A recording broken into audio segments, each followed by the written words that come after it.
అన్న నమస్తేనా. మరి ప్రస్తుతం జగన్మోహన్ రెడ్డి గారు ఈరోజు మేమంతా సిద్ధం అంటూ బస్ యాత్రలు చేస్తున్నారు కదా. అందులో భాగంగానే నేను మరలా అధికారంలోకి వస్తాను, కొంచెం ఓపిక పట్టాను, బాగానే తొలి సంతకం వాలంటీర్ వ్యవస్థను పెట్టే విధంగా చేస్తానని చెప్పి మాట్లాడుతున్నారు కదా. ఎలా అనిపిస్తుంది ఆయన చేసిన వ్యక్తులు? ఏం చెప్తారు? ఏమండి, ఓపిక పట్టండి అన్నది 5 సంవత్సరాలు అయింది. 5 సంవత్సరాలు ఓపిక పడితే ఆయన ఏం చేశాడు? వాలంటీర్లని దిగదార్చేశాడు. అంటే ఒక 50,000 రూపాయలు చదువుకునే వ్యక్తి వాలంటీర్లని 5,000కి దిగజార్చేశాడు. అంటే ఓపిక పట్టారు 5 సంవత్సరాలు. ఇప్పుడు చంద్రబాబు గారు ఎన్డీఏ కూటమిలో వాళ్ళకి 50,000 వచ్చే వాల్యూ జాబులు ఇప్పిస్తానని ఆయన ప్రకటించారు. ఏంటండి న్యాయం? ఎక్కడండి నీతి? అది గమనించాలా. ప్రతి కుర్రోడు కూడా, యూత్ కూడా, ఆడపిల్లలైతే, బీటెక్ చదువుకున్న పిల్లలైతే చాలా ఉత్సాహంగా ఉన్నారు. ఓటేసే సమయం వచ్చింది. ఈ ఓటుతో ఈ దుర్మార్గాన్ని పంపించాలని చాలా ఉత్సాహంగా ఉన్నారు. వాళ్ళ ఆంధ్రప్రదేశ్లో ఈ గవర్నమెంట్ని పంపించడానికి రెడీగా అయితే ఆ యూత్ అంతా ఉన్నారు. అందుకని జగన్మోహన్ రెడ్డిని అయితే నమ్మే స్థాయిలో అయితే కానీ లేరు.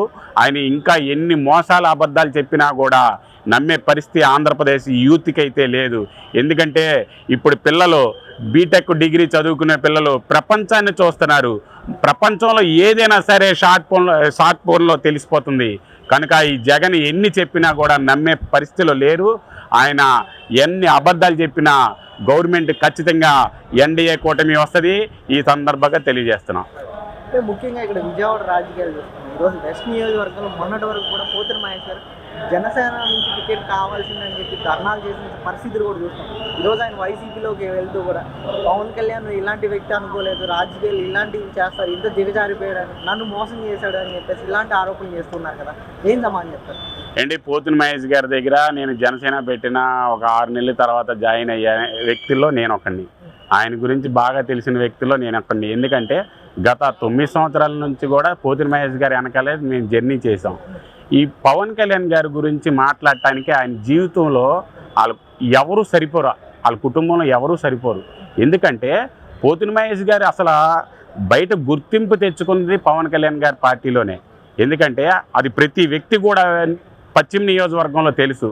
కనుక ఆయన ఏ స్థాయిలో కూడా పవన్ కళ్యాణ్ గారిని విమర్శించడానికి సరిపోరు. అవినీతి అంటారా? ఇప్పుడు అసలు అంత 2019లో పోతిన మహేష్ గారికి ఒక సిపిఐ పొత్తుతో ఉండగా ఈయన సీటు కోసం మంగళగిరి సీటుని త్యాగం చేసిన వ్యక్తి ఎవరైనా ఉన్నారంటే పవన్ కళ్యాణ్ గారు. అప్పుడు నీకు ఆయన త్యాగం గుర్తుకు రాలేదా? పవన్ కళ్యాణ్ గారు ఆలోచనలు మీకు తెలియలేదా?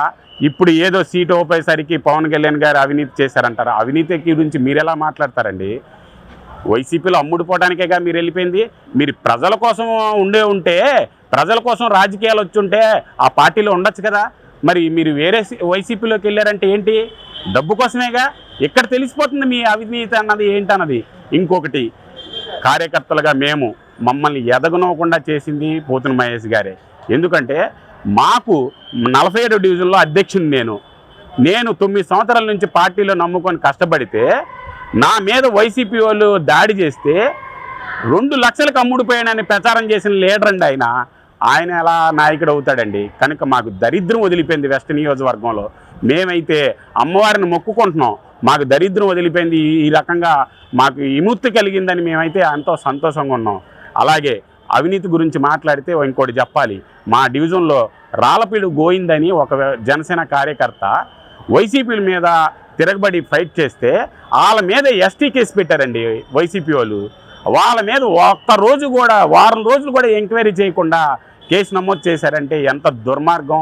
ఎవరు అమ్ముడిపోయారు, ఎవరు అమ్ముడిపోయారు? ఒక కార్యకర్తని, వాళ్ళ సామాజిక వర్గం కార్యకర్తనే కోర్టుకి ఈడ్చేలాగా కేసు ఫైల్ చేశారంటే ఎవరు అమ్ముడిపోయారు వైసీపీకి? కనుక అమ్ముడిపోయిన విషయంలో మహేష్ గారు అయితే మాట్లాడటానికి సరిపోరు, ఏ రకంగా సరిపోరు. త్యాగమూర్తి ఎవరైనా ఉన్నారంటే పవన్ కళ్యాణ్ గారే. ఈయన కోసం పొత్తు కూడా వదులుకోవడానికి 2019లో పవన్ కళ్యాణ్ గారు రెడీ అయ్యారు. ఆ విశ్వాసం కూడా లేకుండా ఒక తల్లిపాలు రొమ్ము తాగే గుద్ది అంటారు చూడండి, ఆ రకంగా మోసం చేసిన వ్యక్తి ఎవరైనా ఉన్నారంటే పోతిన మహేషే.